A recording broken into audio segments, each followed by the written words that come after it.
السلام عليكم. الاشتراك في القناة مهم بالنسبة لنا، وتفعيل الجرس أهم. من فضلك اشترك في القناة وفعل زر الجرس ليصلك كل جديد. تحياتي لكم. السلام عليكم ورحمة الله وبركاته. أعزائي المتابعين والشاق الرياضة في كل مكان، أهلا ومرحبا بكم في فيديو جديد وأخبار جديدة. وأخيرا الحظ بيبتسم مرة أخرى لنادينا الحبيب النادي الأهلي بعد الفوز العريض اللي حققه امبارح على القطن الكاميروني ب4 أهداف مقابل لا شيء. ورغم تواضع الفريق إلا أن النادي الأهلي فاز ب4 أهداف. كان فوز مهم جدا ومعنوي وبيرفع آماله وحظوظه في التأهل للمربع الذهبي وبيوصل للنقطة 7.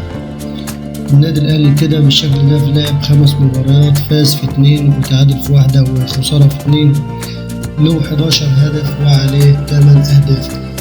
يعني الفرق ما بين اللي له واللي عليه 3 أهداف، نفس الفرق اللي على الهلال السوداني، ولكن الهلال السوداني أحرز 6 أهداف وعليه 3 أهداف، وأصبح الفرق 3 أهداف. الهلال بعد التعادل مع صن داونز النهاردة بيوصل لنقطة 10، والنادي الأهلي في المركز الثالث ب7 نقط.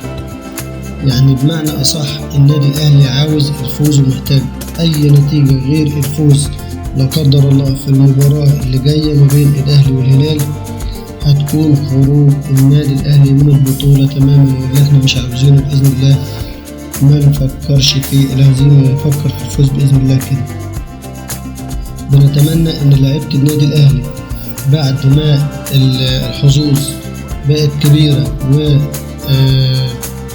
الفوز بالنسبة للنادي الأهلي أصبحت كبيرة، نتمنى إن هم يسعدوا الجماهير ويخليهم رجالة في الملعب ويحسنوا من وضعهم ويسعدوا.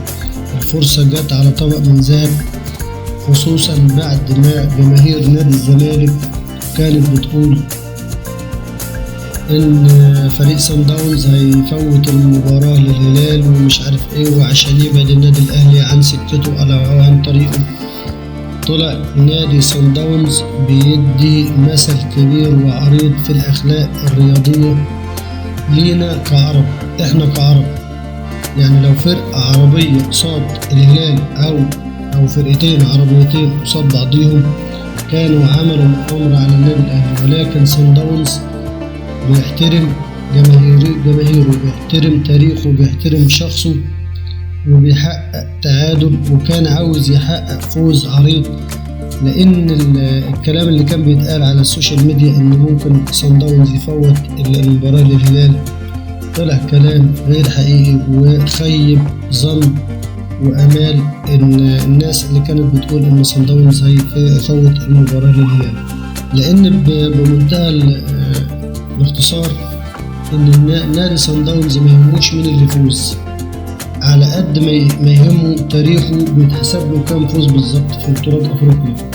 التاريخ هنا أهم من مباراة أو أهم من فريق تاني أو خصم أو الكلام ده. أنا مثلا كفريق يهمني في المقام الأول إن أنا حققت رقم قياسي قد كيف فوز، أو مثلا حققت النقط اللي أنا هحققها وأوصل لأعلى معدل من النقط، لأن دي بتتحط في التاريخ. تاريخ كل فرقة بتحط لها هو صعد سنة كذا بعدد أهداف كذا وعدد نقاط كذا. فصن داونز فرقة محترمة جدا بتبص للتاريخ ومش بتبص على إن هي تطلع النادي الأهلي أو تخرج النادي الأهلي أو تخرج الهلال أو تخرج القطن أو تخرج أي فريق قصادها. وبالشكل ده بصراحة نادي صن داونز بيخيب آمال ومعتقدات جمهور نادي الزمالك والأندية اللي هي بتتمنى الهزيمة للنادي الأهلي. الحمد لله النادي الأهلي بيهمش أماله بالفوز على القطن الكاميروني، والنهاردة بيتأكد بأن أماله وفرصه وحظوظه كبيرة بالتعادل اللي عمله صن داونز مع الهلال السوداني النهاردة 1-1.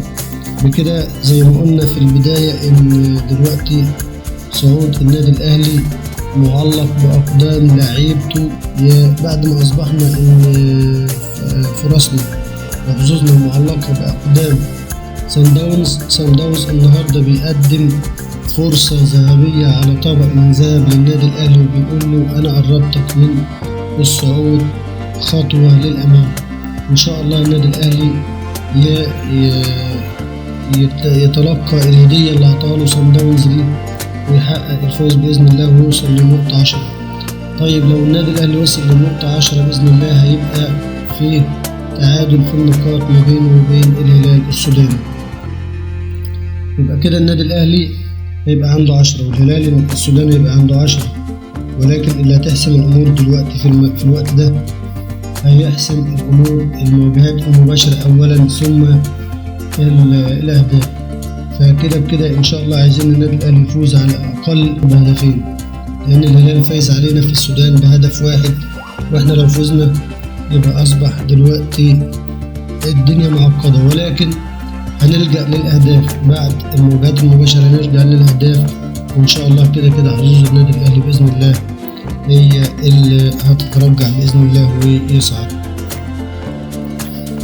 أما المجموعة الرابعة اللي فيها نادي الزمالك، نادي الزمالك امبارح بيخسر من شباب بلوزداد الجزائري بهدفين لا شيء، وبكده بهذه الهزيمة الزمالك بيخرج تماما من دوري أبطال أفريقيا على يد شباب بلوزداد، وبينتهي حظوظه وآماله في التأهل للمربع الذهبي. بنتمنى الفوز للنادي الأهلي والصعود للمربع الذهبي بإذن الله والمنافسة على بطولة دوري أبطال أفريقيا.